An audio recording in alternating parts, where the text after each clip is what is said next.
जैन धर्म बता रहे थे ना।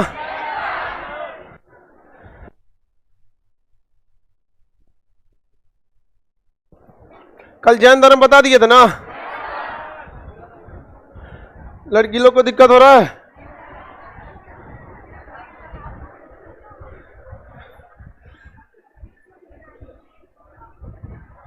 किसी लड़की को दिक्कत, एडजस्ट कर लो अपनी, उसको एक दो ठो ऐसा।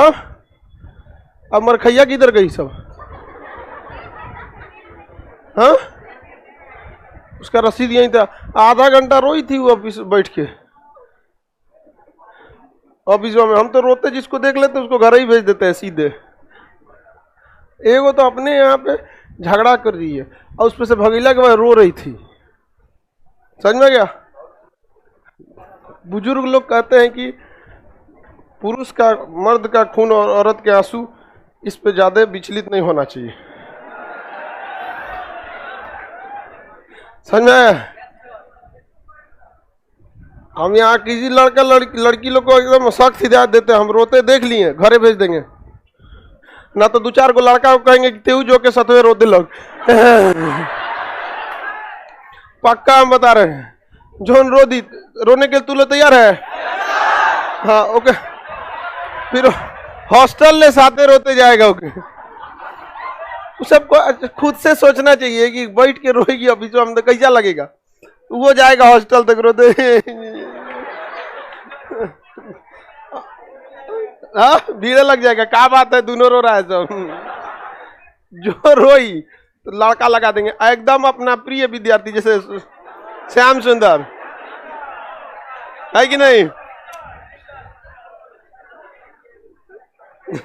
कसी खसी एकदम उम्मीद से देख रहा था, सर हमको नहीं बोले। चलो आगे बढ़ जाते। एगो कह रही है कि हमरा कोई गलती नहीं, हमको क्या भगा रहे? अजब वाला भाई, बिना गलती हम भगाएंगे कभी किसी को?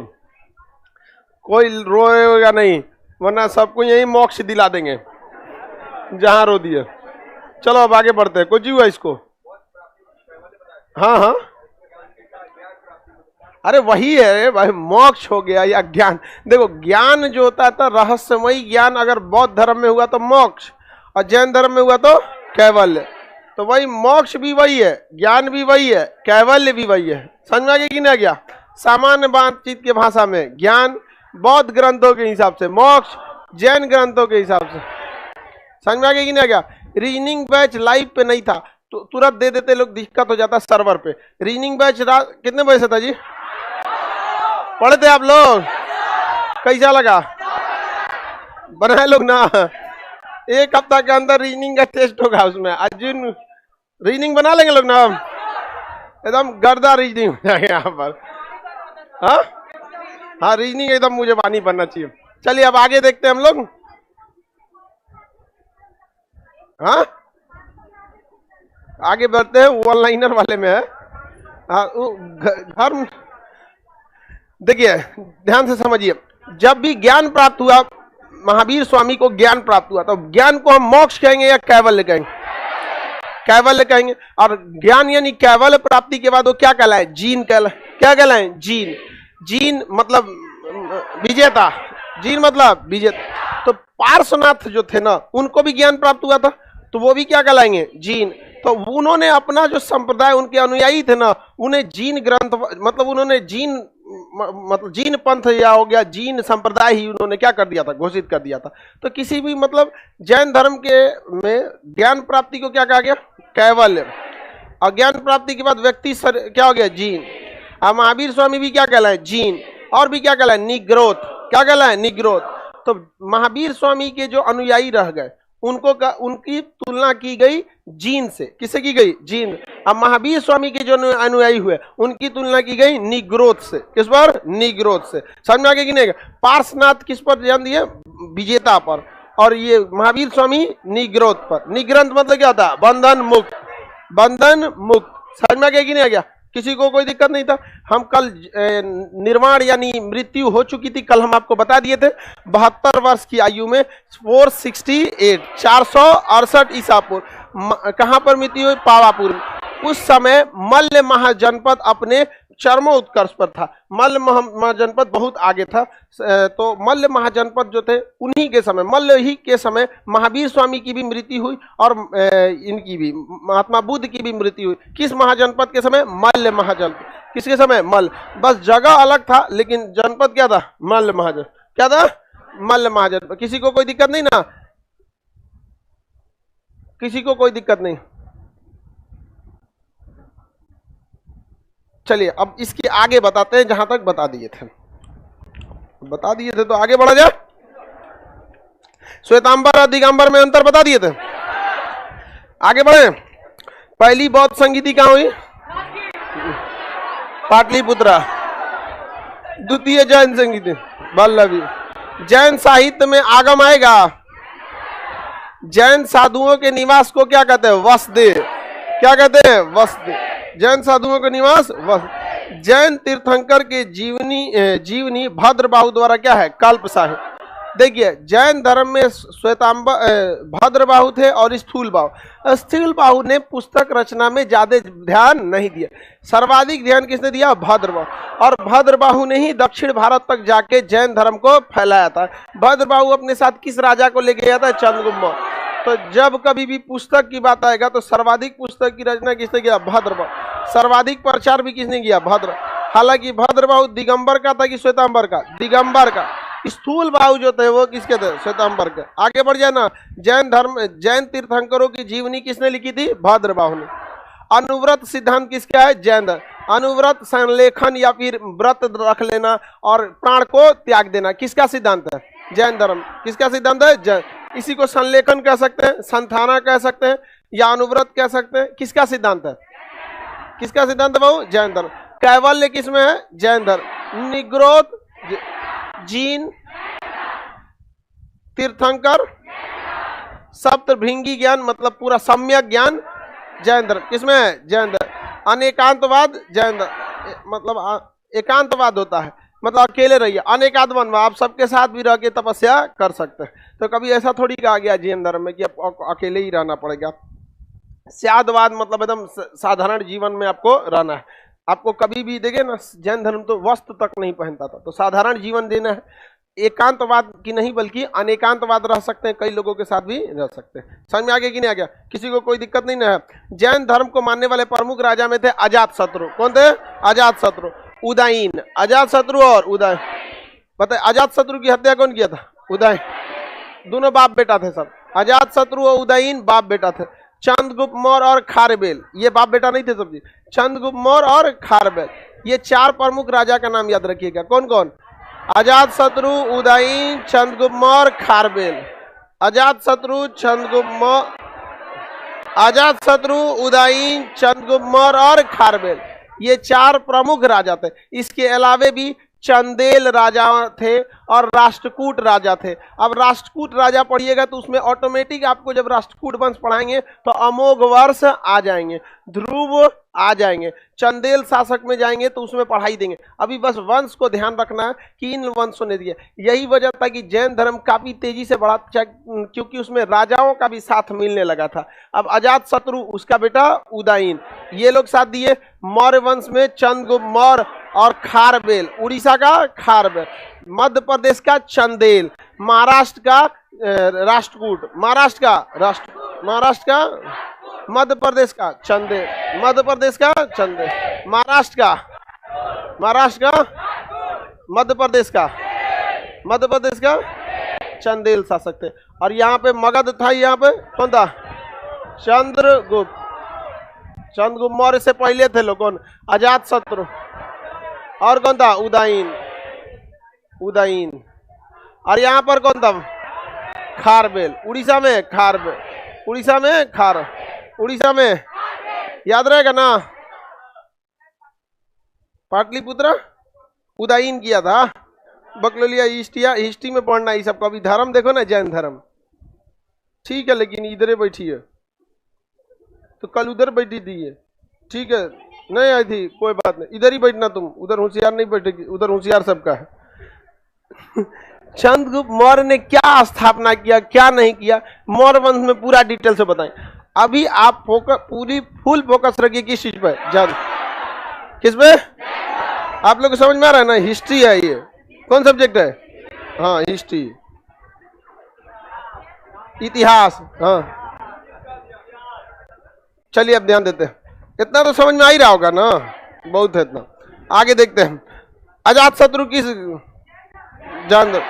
उदयन, चंद्रगुप्त मौर्य, खारबेल, चंदेल शासक, राष्ट्रकूट शासक।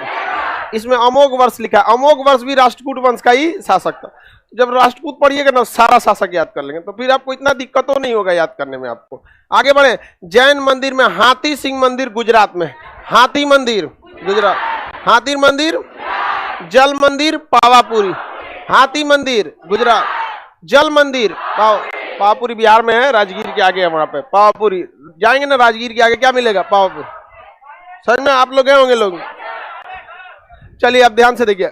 जल मंदिर पावापुर, हाथी मंदिर, मथुरा का जैन मंदिर, मथुरा जैन मौर्य काल में, मथुरा का जैन मंदिर मौर्य, मथुरा का जैन मंदिर, मथुरा का जैन मंदिर। देखिए जैन धर्म को ज्यादातर व्यापारियों ने माना था। किसने मांगा? जैन धर्म में सर्वाधिक प्रचार किसके समय हुआ? व्यापारियों ने हुआ था। महावीर स्वामी के अनुयायियों को क्या कहा गया? निग्रोध। क्या कहा गया? निग्रोध। महावीर स्वामी के मुख्य शिष्य को गंधर कहा जाता है। क्या कहते हैं? गंधर। मुख्य शिष्य गंधर, मुख्य शिष्य। बताइए मथुरा का जैन मंदिर किस काल में? म से मथुरा, म से मौर्य का। मथुरा का जैन मंदिर, मथुरा का जैन मंदिर, मथुरा का जैन मंदिर मौर्य काल। हाथी मंदिर किस राज में? जल मंदिर किस? उदयन किस धर्म को मानता? जैन धर्म के प्रिय शिष्यों को क्या कहा गया? गंध। हाँ प्रिय शिष्यों को क्या कहा गया? गंधर। महावीर स्वामी के मुख्य शिष्य को वही। महावीर स्वामी के धर्म उपदेश के संकलन किस पुस्तक में? 14 पूर्व। अगर एग्जाम में 14 पूर्वा नहीं केवल पूर्वा देगा तो मार देंगे लोग, नहीं लगा देंगे लोग। अरे भाई ये 14 पूर्वा का ये या पूर्वा का, बात क्या है? बराबर है। बाद में तो अंग और उपान की रचना हुई थी। समझ में आ गई कि ना? आगे बढ़े। महावीर प्रमुख जैन मंदिर। मौर्य काल में कहा जैन मंदिर बने थे? मथुरा। मथुरा हिंदू और जैन धर्म के प्रमुख स्थल। हालांकि वहां बौद्ध धर्म के भी मिलते हैं, कई संकलन मिलते हैं बौद्ध धर्म के। तो बताइए मौर्य काल में कौन सी मंदिर? मथुरा में। मौर्य काल में मथुरा का जैन मंदिर किस काल में? मथुरा का जैन मंदिर मौर्य काल में बनाया गया था। चंदेल शासक बताइए जैन धर्म को मानते थे? कंफर्म है लोग? जैन धर्म को मानते थे? तो चंदेल शासकों के समय चंदेल का एरिया कौन सा था? मध्य प्रदेश। तो मध्य प्रदेश का जो खजुराहो है ये किसके समय? चंदेल सब। यहाँ पे भी कौन सा मंदिर है? जैन मंदिर। मथुरा में भी जैन मंदिर। राजस्थान के माउंट आबू पर भी जैन मंदिर। कर्नाटक में भी जैन। गोमतेश्वर का मंदिर कर्नाटक, गोमतेश्वर मंदिर, खजुराहो मंदिर, मथुरा मंदिर उत्तर प्रदेश, मथुरा मंदिर, दिलवाड़ा का जैन मंदिर, दिलवाड़ा का जैन मंदिर। हिंदी पढ़ने में दिक्कत होता है, इंग्लिश पढ़ा दे।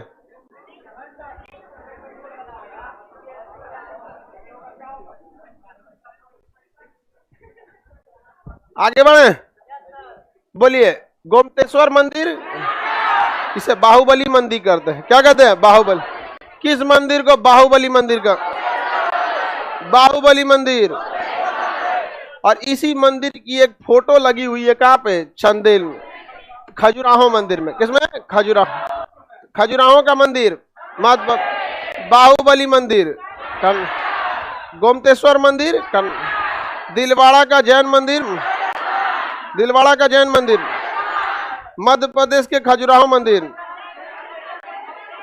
हाँ? किस शासक ने बनवाया? बताइए। ये कौन शासक? चंदेल। ये चामुंड शासक। गोमतेश्वर मंदिर चामुंड शासक, खजुराहो का चंदेल शासक, मथुरा का मौर्य शासक, मथुरा का मौर्य शासक। चंद्रगुप्त मौर्य। मथुरा का मौर्य शासक, मथुरा का मौर्य। खजुराहो का चंद्र। गोमतेश्वर चामुंड, गोमतेश्वर। बाहुबली मंदिर, अब बाहुबली मंदिर की प्रतिमा खजुराहो। और यहाँ पे माउंट आबू है, अरावली पर्वत की सबसे ऊपर है, सबसे ऊंची चोटी, वहां का नाम है दिलवाड़ा का मंदिर। कौन है? विमल शाह नामक एक व्यापारी थे जिनके दो सामंत थे, वस्तुपाल और तेजपाल। तो विमल शाह नामक व्यापारी के दो सामंत वस्तुपाल एवं तेजपाल ने बनवाया दिलवाड़ा का जैन मंदिर। दिलवाड़ा का वस्तुपाल और तेज, किसके सामंत थे? विमल शाह। किसके सामंत थे? किसके? विमल शाह। दिलवाड़ा प्रसिद्ध जैन मंदिर विमल शाह के सामंत वस्तुपाल एवं तेजपाल ने बनवाया। याद हो गया? किसी को दिक्कत नहीं ना? हाथी मंदिर, जल मंदिर,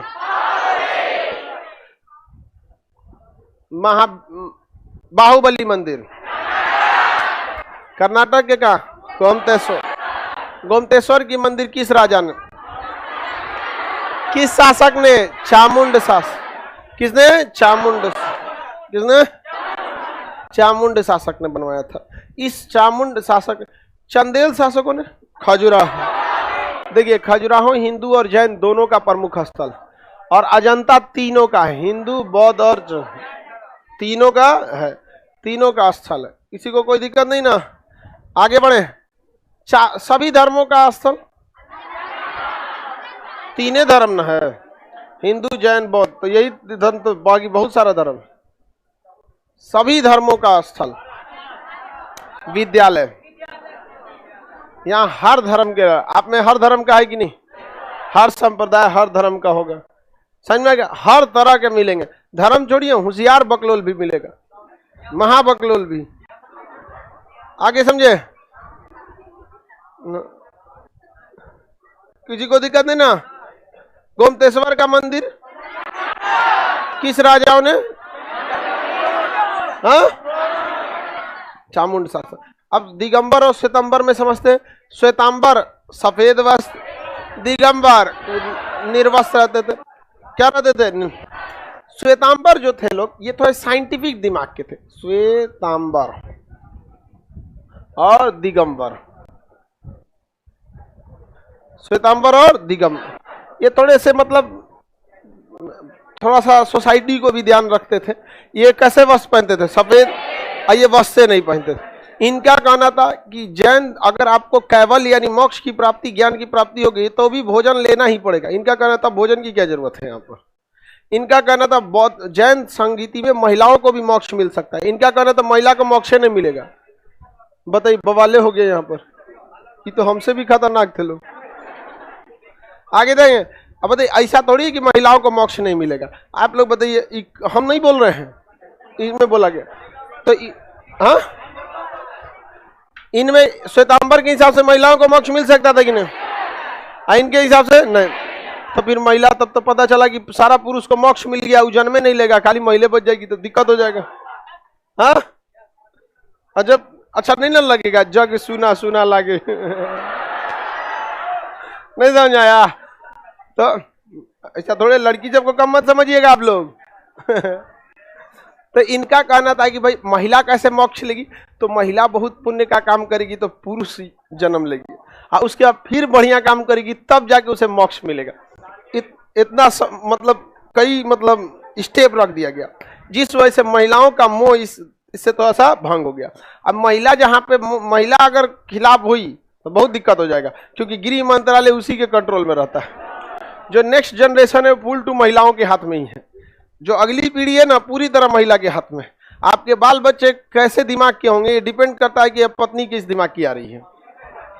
इसलिए सोच समझ के रखिएगा। अगर उसको बस इतने लगेगा दुनिया इतने हैं, नैहर ससुराल आपन वर्चस्व बनाए रखो, उसको दाब दो, आपन कैसे दो आदमी में लड़ा दो, तो लड़को उसी टाइप का निकल जाएगा। हाँ, थोड़ी ब्रॉड थिंकिंग की होगी, उसको दिखेगा, तो बाल बच्चे भी आप लोग के ठीक ठाक होंगे यहाँ पर, क्योंकि उसके हाथ में बहुत पावर रहता है। और आज के समय तो खैर स्कूल विद्यालय 5G आ गया है, तो अन्य साधन भी है शिक्षा का। उस समय यही रहता था परिवार, तो बहुत ज्यादा दिक्कत हो जाता था यहाँ पर। तो जैन धर्म में महिलाओं का थोड़ा सा क्या हो गया, मतलब प्रवेश थोड़ा सा कठिन हो गया था। इनका कहना 19वें तीर्थंकर मल्लीनाथ को इनका कहना था कि महिला थी और इनका कहना है पुरुष था। अब ये काफी दिक्कत होगी। अब किसी धर्म के दो संप्रदाय में लेकर उनके तीर्थंकर को लेकर इस बात का डिबेट हो जाएगी महिला थे कि पुरुष, तो बड़ी दिक्कत की बात है। अब तो बाकी वजह से ये धर्म थोड़ा सा धीरे धीरे क्या हो गया, जनता के बीच में लोकप्रियता घटते गए। एक दूसरा इसमें इतना कठोर नियम था जिसका कोई हद नहीं, इतना कठोर नियम। संलेखन विधि से क्या करना था, हाँ, संलेखन विधि से प्राण त्यागना था। कितना टफ हो गया था यहाँ पर। निर्वस्त्र रहना था। अब निर्वस्त्र रहने में एक दो समस्या, एक सामाजिक समस्या, एक समाज की दृष्टि से थोड़ा सा अलग टाइप का लगता है। दूसरा, ठंड के दिन में मार देगा ठंडा,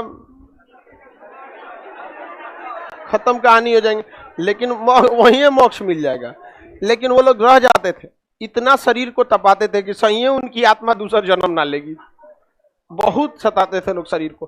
तो कई रीजन था जिससे कि क्या हुआ, जैन धर्म उतना आगे नहीं बढ़ पाया। साथ में जैन धर्म को मानने वाले राजा बहुत ज्यादा नहीं आए। जैसे बौद्ध धर्म को मानने वाले बड़का बड़का राजा है, हर्षवर्धन, कनिष्क, अशोक, खतरनाक खतरनाक। और जैन धर्म को मानने वाला राजा थोड़ा शांत दिमाग का था। समझ में आ गया कि नहीं आ गया। चंद्रगुप्त मौर्य था, लेकिन उस थोड़ा सा नॉर्मल दिमाग का आदमी था, भड़कीला नहीं था। समझ में आ गया कि नहीं आ गया। महिलाओं को मोक्ष मिल सकता है, मिल सकता है, लेकिन क्या महिलाओं के फेवर में दिगंबर लोग था। मल्लीनाथ को पुरुष कौन मानता है, दिगंबर, महिला। इसमें भी देखिए बाकी मूल विचारधाराएं सब क्या चीज है, सेम ही है। ये स्थूल बाहु के नेतृत्व वाला श्वेतांबर, अभद्र बाहु वाला, दोनों में अंतर समझ में आ गया कि नहीं आ गया। श्वेत वस्त्र पहनते थे, निर्वस्त्र रहते थे। स्थूल बाहु के नेतृत्व वाला किसके हिसाब से महिलाओं को मोक्ष मिल सकता था। मल्लीनाथ को महिला मानते थे, पुरुष मानते थे। महावीर, आप देखिए श्वेतांबर के हिसाब से महावीर स्वामी क्या थे, विवाहित थे। इनके हिसाब से विवाहित, इनके हिसाब से अविवाहित। अब भाई विवाहित थे ही, यशोदा नाम था उनका, पत्नी का नाम छोड़ के चल। बेटी का नाम क्या था, प्रिय। दामाद का नाम जमाल। तो ये थोड़े से मतलब साइंटिफिकली थोड़ा सोचते थे। जैन धर्म का बहुत विकास नहीं हुआ, जिसके कुछ कारण हम आपको बताएं। बहुत ही कठिन भाषा थी एक तो इनकी भाषा कौन सी थी, प्राकृत या अर्धमागधी थी। प्राकृत या अर्धमाग, ये बहुत कठिन भाषा थी। आगे बढ़ जाए बाबू। देखो धार्मिक चीजों में ना उतने भर आप बताइए जितना कि जो बातें हैं एक्सेप्टेबल है, वरना धार्मिक चीजों में ना ज्यादा नहीं पढ़ना है आप, वरना अब ये कोई आपका करने लगेगा, विरोध करने लगेगा। समझ में आ गया कि नहीं आ गया। अगर इतना अंडरस्टैंडिंग रहता तो हर धर्मों में कभी डिवाइडेशन ही नहीं होता। अब जैसे हिंदुज्म में दिखेगा, तो अगर इतना अंडरस्टैंडिंग रहता तो जाति की इतनी लड़ाई ही नहीं रहती, ऊंची जात और नीचे जात। इस्लाम में देखिएगा अंडरस्टैंडिंग ठीक रहता तो शिया सुन्नी बरेलवी अहले हदीस वहाबी सब का झमेला ही नहीं रहता, बहुत झमेला रहता। ईसाइयों में इतना अंडरस्टैंडिंग रहता, रोमन कैथोलिक प्रोटेस्टेंट ऑर्थोडॉक्स काय लिए बटा रहता। जैन धर्म में इतना रहता तो फिर श्वेतांबर दिगंबर क्यों रहते। बौद्ध धर्म में इतना रहता तो फिर काय लिए वहां पर आपका महायान, हीनयान, ब्रजयान रहता। तो कहीं ना कहीं है, इसलिए इसमें एक हल्का सा निकल जाना चाहिए बीच में। इन लोग के बीच में ज्यादा नहीं रहना चाहिए, वरना वो कहेगा हमरा ठीक, तू कहेगा हमरा ठीक, कोनो दूसर का नहीं सीखेगा। समझ में आगे कि नहीं आएगा। हमसे अगर कोनो कहते हैं सुनो ये वाला धर्म ठीक है, तो हम पूछते हैं अच्छा बात कौन सा नहीं ठीक है, अपने बताएगा ई वाला ना ठीक है, तो हम कहे अच्छा वो वाले बारे में कोनो 10 गो बड़ बात बताइए। तो जिसको कहता है ना कि ये ठीक नहीं है, उसके बारे में कुछ नहीं जानता है। हम कहे तुम जानता ही नहीं है तो क्या लिए बोल रहा है वहां पर, शांति से रहो। धार्मिक मामले में निकल जाना चाहिए। समझा गया कि नहीं क्या। हम तो बच बचा के निकल जाते हैं, कोनो आएगा घेरेगा तो हम कहेंगे वो हमारा धर्म में नहीं, हम दूसर के हैं। कंफ्यूजन में रहता है सब। अब ये तो कोनो को नहीं समझ में आता है कौन कौन। मानव का धर्म इंसानियत, सबसे बड़ा यही धर्म होता। आगे बढ़ जाए, किसी भी धर्म में थोड़ी क्या है कि व्यक्ति को सताइए, ये कीजिए वो कीजिए। यहाँ पर एक दूसरे से प्रति अच्छे व्यवहार रखना चाहिए। कठोर नियम सबसे ज्यादा किसमें था, हाँ, महिलाओं में असमानता की भाव आ गई थी। समझ में आ गया कि बराबरी का भाव रहना चाहिए ज्यादा अच्छा। जैसे देखिए हमारे क्लास में एकदम बराबरी का भाव रहता है कि नहीं रहता है। बराबरी का भाव एकदम रहता है, यहाँ पर नहीं रहता है जी। लड़का बताओ रहता है कि नहीं रहता? सब में बराबरी का भाव रहता है। अब कोई कहेगा कि गलती करे लोगों के बाद हम बबनी गलती कर देगी तो नहीं सुनेगी, बबनी गलती करेगी तू भी सुनेगी, यही है बराबरी। नहीं समझ में आया? हम लोग के समय लड़की गलती करती थी तो नहीं पीटाती थी, हम तो इधर एडवांस में पीट देते हैं, पीट दिए एडवांस में, फिर गलती करना तो कटर जाएगा। आगे बढ़े। राजाओं का, बहुत ज्यादा राजाओं का संरक्षण न प्राप्त, निर्वस्त्र रहना, ये दो समस्या, एक मौसम के हिसाब से, एक सामाजिक दृष्टि से। ब्रह्मचर्य का नियम पालन करना। आप बताओ, ये तो एक और युवाओं को प्रति दिक्कत हो जाएगा, ब्रह्मचर्य अपनाना रहेगा। युवा सब आजकल का लड़का सब इतना खचरा हो गया है सब, सबसे पहले देखेगा ब्रह्मचर्य का दूसर चलते हम ना चाहिए मोक्ष, भाग जाएगा सब यहाँ पर। आजकल का लड़का कम खचरा है। आगे बढ़ जाए, किसी को कोई दिक्कत नहीं ना। पहले तीर्थंकर ऋषभ देव जो थे, उनके चिन्ह के तौर पर बैल, चिन्ह के तौर पर वृषभ बोला जाता है। बैल को क्या बोलता है? वृषभ। पहले तीर्थंकर के चिन्ह वृषभ। 24वें तीर्थंकर थे पार्श्वनाथ, उनके लिए सांप, हाँ सर्प, या और 24वें तीर्थंकर महावीर, उनके लिए बाघ, शेर है। क्या है? शेर। सर्प या सांप किसके लिए? सर्प या सांप? वृषभ या बैल? ऋषभ देव। देखिए ऋषभ वृषभ, ऋषभ देव के लिए वृषभ, उसको बैल को वृषभ बोला जाता है ना।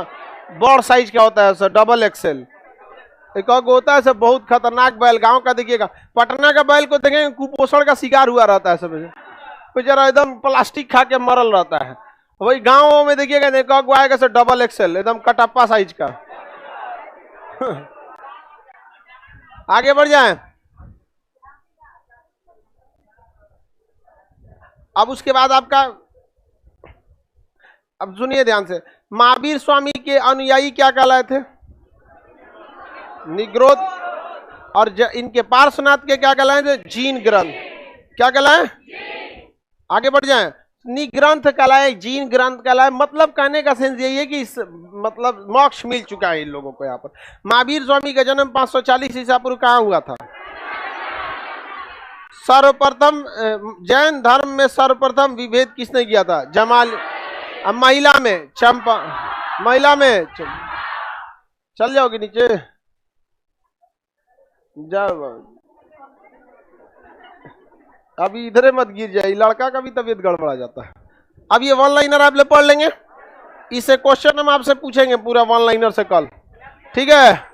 और अगर आप नहीं बताएंगे ना तो नेक्स्ट पीडीएफ में लाइव वाले सब लोग, हाँ मंडे को आपका टाइम है। अब आगे हम आपको बौद्ध धर्म बताते हैं। अगर आप, हाँ प्रकृत विधि अर्धमाग्नि भी, तो प्रकृत मैच करती थी अर्धमाग्नि से, तो प्रकृत मार देना, ठीक है? आगे बढ़े। और अगर आप लोग वन लाइनर से पूछेंगे और जब सारा क्लास जवाब देता है तो एक अलग वॉल्यूम आती है, और 2-4 को जवाब देता है तो अलग। अगर वन लाइनर और ऑब्जेक्टिव का जवाब आप अच्छा से नहीं दे पाए तो आप यकीन मानिए कि अगला पीडीएफ से वन लाइनर और ऑब्जेक्टिव काट के हटा ही देंगे। देखो इतना दिन से क्लास कर रहे हैं, इतना तो ज्ञान होगा ही हमारे विचार को लेकर कि हम किस विचार के आदमी हैं। हम जो बोल दिए अगर नहीं हुआ तो फिर हम निग्रोथ आदमी हैं। कोई बंधन मरण ये सब कोई मतलब नहीं। निग्रोथ सिद्धांत हमारे लिए मेरा सबसे बड़ा बंधन है सिद्धांत। यदि हम आपको टाइपराइटर लगा रहे हैं, वन लाइनर क्वेश्चन टाइप हो रहा है, ऑब्जेक्टिव टाइप हो रहा है, उसके बाद प्रूफ रीडिंग में जा रहा है, फिर मेरे पास आ रहा है, फिर प्रिंट हो रहा है, इतना कॉस्टली जाता है, उसके बाद हजारों लड़कों को दिया जाता है। केवल रूम में सजाने के लिए ना तो कुछ नहीं देंगे, केवल पीडीएफ दे देंगे, पढ़ लीजिए आपने। हम ऐसा नहीं करें कि हम ये कर देंगे, ये आपके हाथ में, सबके हाथ में।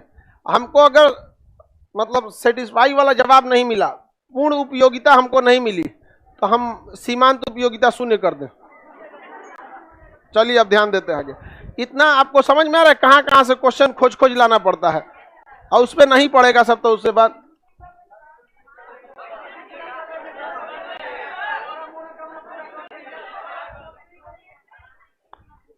ऑनलाइन वालों को भी देते ही है बाबू। ऑनलाइन वाला बाबू तुम लोग कितना सस्ता में पढ़ लेता है, तुमको नहीं समझ में आता है।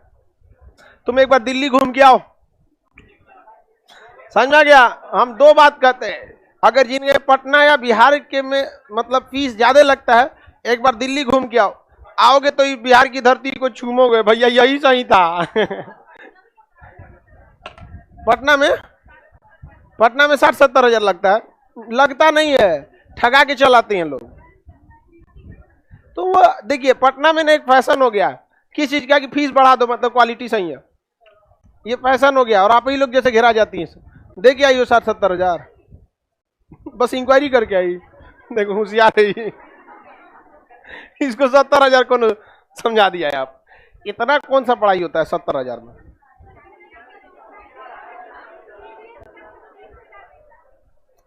चलिए अब हम लोग देखते हैं कौन सा धर्म, बौद्ध धर्म। कौन सा धर्म? बौद्ध धर्म के संस्थापक महावीर स्वामी नहीं तो गड़बड़ हो जाएगा, महावीर स्वामी कर देंगे तो। जैन धर्म के थे महावीर स्वामी। महात्मा बुद्ध बौद्ध धर्म। स्टार्ट किया जाए बौद्ध धर्म के बारे में। आपको सबको पीडीएफ है? बौद्ध धर्म नहीं, किसको नहीं है? जिनके पास पीडीएफ नहीं है, अगर गलती से भी ऑफिस में चले गए पीडीएफ लेने के लिए, तो ऑफिस वाले को बोल देना कि मेरे पास लेके आएगा, हॉल नंबर 6 में ले आएगा, और उधर टीचर्स रूम है उसमें। यहां आप अनडिसिप्लिन नहीं कीजिएगा। पीडीएफ आप लोग के लिए टाइप होता है, 10-10 स्टाफ लगते हैं सबको बांटने के लिए। उसके बाद छूट गया तो खुद से खरीद के फोटोकॉपी कराइए। ये आपकी गलती है, या तो आप उस समय आए नहीं होंगे या लापरवाही किए होंगे। लास्ट तक पीडीएफ सबको सिंगल तक लड़के लड़कियों को दिया जाता है। और ऑफिस में चल गया कोई, 500 जुर्माना लगा देंगे। हाँ 1000, हाँ 1000 जुर्माना लगा दे। पीडीएफ मतलब आप डिस्टर्ब नहीं करेंगे दूसरे को। ऑफिस स्टाफ का काम है नए स्टूडेंट को इंक्वायरी देना, ना कि आपको लेके बल के बबुआ पीडीएफ देखने। लड़की सबको स्पेशली कह रहे हैं, जाती है सबको ऑफिसों में मांगने लगती है। चलिए, बौद्ध धर्म के प्रारंभ किसने किया? महात्मा बुद्ध के बचपन का नाम। इनका जन्म कब हुआ? 563। देखिए 563 कहां पे हुआ? लुम्बिनी। इनके पिता का नाम, इनके बचपन का नाम, महात्मा बुद्ध के बचपन का नाम सिद्धार्थ, पिता का नाम शुद्धोधन, पिता का नाम कंफ्यूज आइएगा मत, महावीर स्वामी के पिता का नाम सिद्धार्थ, इनका खुद का नाम सिद्धार्थ, बहुत कंफ्यूज है। उनकी पत्नी यशोदा, इनकी पत्नी यशोधरा। इतना कम का अंतर है, बताइए, गड़बड़ाइए जाएगा यहाँ पे। तो सबसे पहले स्टार्ट करते हैं पिता से। पिता का नाम शुद्धोधन, शुद्धोधन। माता महामाया, महामाया। मौसी प्रजापति गौतमी थी। देखिए ये प्रजापति जो गौतमी थी, शुद्धोधन जी की तो साली लगेगी। इनका मृत्यु हो गई 1 सप्ताह, जब महात्मा बुद्ध का जन्म हुआ, उनकी 1 सप्ताह के अंदर किनकी मृत्यु हो गई? तो दोबारा शादी किससे हुई? गौतमी। आज भी ये परंपरा भारत में है कि अगर किसी महिला की आकस्मिक बहुत कम समय में मृत्यु हो जाती है, तो उसकी जो छोटी बहन होती है उससे विवाह हो जाता है, यानी साली से विवाह हो जाता है। और पति के साथ भी होता है कि अगर आकस्मिक मृत्यु पति की हो जाती है तो देवर से विवाह हो जाता है। ये भारत की एक कॉमन सी परंपरा है, इसमें कोई गलत बात नहीं है। आकस्मिक मतलब अब जैसे कोरोना में देखिए ना, बहुत लोगों का, किसी का कोरोना में तो किसी का शादी 1 महीना हुआ, कई आदमी के तो कोरोना में ब्याह हुआ था, हो गया कोरोना। समझ में आ गया? बहुत लोग मरे थे लोग कोरोना में। डेल्टा वेरिएंट जब आया था ना मई में पिछले साल, रुला दिया था, जगह नहीं बचा था शमशान में जलाने के लिए। आया होगा ना आप लोग के सामने फोटो, लाइन लगाना पड़ रहा था शमशान के लिए, इतना बुरा हाल हो गया था। तो मौसी का नाम प्रजापति गौतम। इनका जन्म कब हुआ? 563 ईसा। आप लोग ध्यान दीजिएगा, ये जन्म महात्मा बुद्ध का है, प्रजापति गौतमी का नहीं है। किसका ये? बुद्ध का। बचपन का नाम क्या था? बचपन का नाम सिद्धार्थ। क्या नाम था? सिद्धार्थ। क्या नाम था? सिद्धार्थ। बचपन का नाम सिद्धार्थ। इनकी पत्नी यशोधरा। पत्नी का नाम यशोधरा। देखिए इनका जब ये जन्म लिए थे ना बचपन में, तो इन्हें एक ज्योतिष ने कह दिया था कि बहुत ज्ञानी होगा, अत्यधिक ज्ञानी होगा, और ज्ञान के तलाश में ये मतलब जितना भी ये आपकी राजमहल की चार दीवारी से छोड़ देगा और अपने ज्ञान से पूरे विश्व को ये प्रकाशित करेगा, और इसके कोई नहीं रोक सकता है। बहुत ज्यादा ज्ञानी होगा और घर द्वार छोड़कर चला जाएगा। तो राजा तो बहुत टेंशन में हो गए कि भाई पत्नी मर ही गई है, अब यो चलिए जाएगा तो फिर दिक्कत हो जाएगा। तो लोगों ने कहा कि उन्होंने बहुत सारे विद्वानों को बुलाया कि आखिर इसका कोई ना कोई उपाय होगा, ये विद्वान न हो सके। तो लोगों ने कहा कि शादी करा दीजिए। अब जरा लॉजिक सोचिए, ज्योतिष बोल रहा है कि बहुत विद्वान होंगे, रोकना है तो ब्याह करा दीजिए। समझ में गया? हालांकि ऐसा नहीं है, शादी ब्याह में मेंटेलिटी मैच कर गई ना तो आपको आपकी मतलब सक्सेस में दुगुना रफ्तार से जाएंगे, और अगर मेंटेलिटी मैच नहीं हुआ ना, मारेगा डिस्क ब्रेक, वहीं रुक जाएंगे। समझ में आ गया कि नहीं आ गया? लेकिन हमारे बैच की लड़की सब आप किसी के लिए डिस्टरबेंस नहीं करेंगी लोग, इतना तो है। समझ में आ गया कि नहीं आ गया? कभी किसी को डिस्टरबेंस नहीं करना, और हम समझाते हैं कि नहीं, किसी से मुंह फुला के नहीं बैठना है 5 मिनट से ज्यादा के लिए। देखो याद कर ले, यहाँ 5 मिनट से ज्यादा किसी को भी मुंह फुलाना नहीं। लड़कों को ये चीज थोड़ा भी पसंद नहीं है, उसको मुंह फुला के कोई बैठ गया, वो बस इंसानियत के मतलब बर्दाश्त करता है ना, तो अंदर अंदर पूरा खौलते रहता है, कुछ बोलता नहीं है लेकिन वो ब्रेक लगे ले रहता है। किसी दिन ब्रेक फेल हो गया तब। समझ में आ गया कि नहीं? तो शादी ब्याह बड़ा रिस्क का चीज है। अगर लड़की सबके साथ भी ऐसा नहीं कि सब लड़का, एक को लड़का वहां खच्चर होता है, सब बिना मतलब को सब लगता है कि शादी करके नहीं गुलाम बना के लाया है।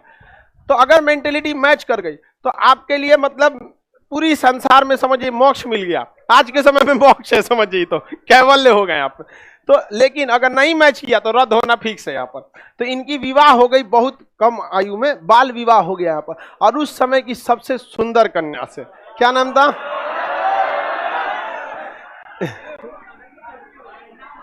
अरे वाईफाई हो गया जी।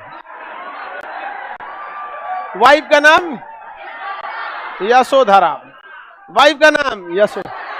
समझ में आ गया कि नहीं आ गया? और ये बहुत सुंदर भी थी और साथ साथ संस्कारी भी थी। पहले जमाना में, ध्यान से समझो, पहले जमाने में राजघराने की लड़कियां जो होती थी उन्हें 3 प्रमुख कला सिखाया जाता था। सबसे पहले जो उन्हें न था, सांसारिक यानी सामाजिक रीतियां सिखाई जाती थी, समाज में किस तरह से रहना है। आप पद्मावती मूवी देखिएगा, आप देखेंगे युद्ध कला भी है, राजनीति भी है, सामाजिक कला भी है। समझ में आ गया कि नहीं आ गया? हर चीज से निपुण रहते थे। सुंदरता बहुत नॉर्मल चीज, बहुत बड़ी चीज नहीं होती।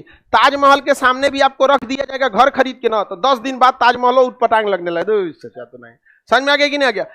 तो सबसे जरूरी होना चाहिए व्यवहार कैसा है आपका, ये चीजें होना चाहिए। अब यही सबसे बड़ी चीज, तो ये बहुत उस समय की सबसे, मतलब इनमें कोई कमी नहीं था, लेकिन विधि का विधान था। इनको घर में ही रखा गया था कि इनको महात्मा बुद्ध को कहा गया था कि बाहर जाने मत दीजिएगा ना, तो ज्ञान की तलाश में ये निकल जाएगा। तो दोनों लोग में काफी अच्छा समन्वय था, अच्छे से जीवन चल रही थी यहाँ पर। एक दिन अचानक महात्मा बुद्ध को मन किया कि हम बाहर की दुनिया देखना चाहते हैं। कहाँ की दुनिया? बाहर की दुनिया। अमीर लोगों को ना पता ही नहीं रहता है गरीबी क्या होती है। अमीर लोग जो होते हैं उनको पता ही नहीं चलता है कि गरीबी क्या होती है। एक आदमी बहुत अमीर थे, खानदानी अमीर जो होता है सो औरों खतरनाक होता है। हमसे कह रहे हैं कि जानते हैं हम तो ऐसे ऐसे लोग हैं जिनके पास 20,000 रुपया नहीं है, बताइए।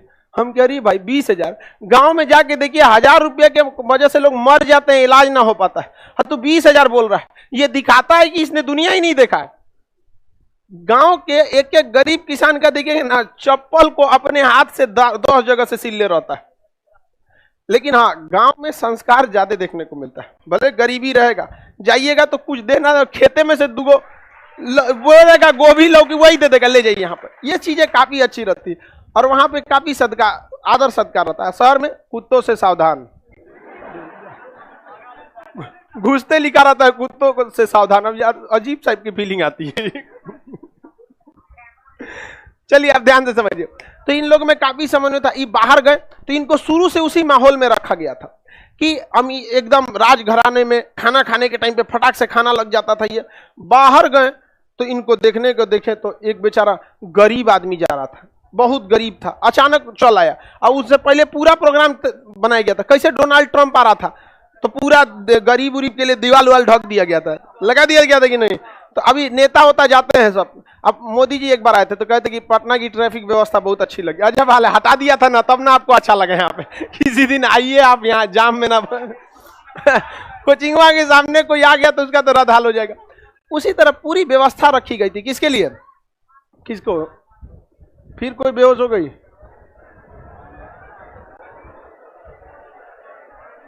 खाना वाना नहीं खाई, फिर उस सबका एक के समस्या रहता, रतिया खाइबे नहीं करती है।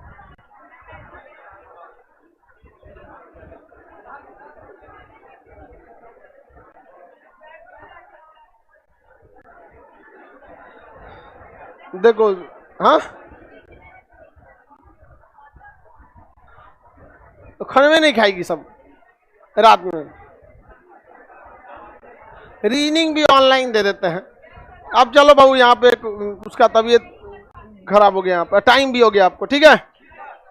चलिए अब आगे का क्लास कल समझा देंगे, मंडे को।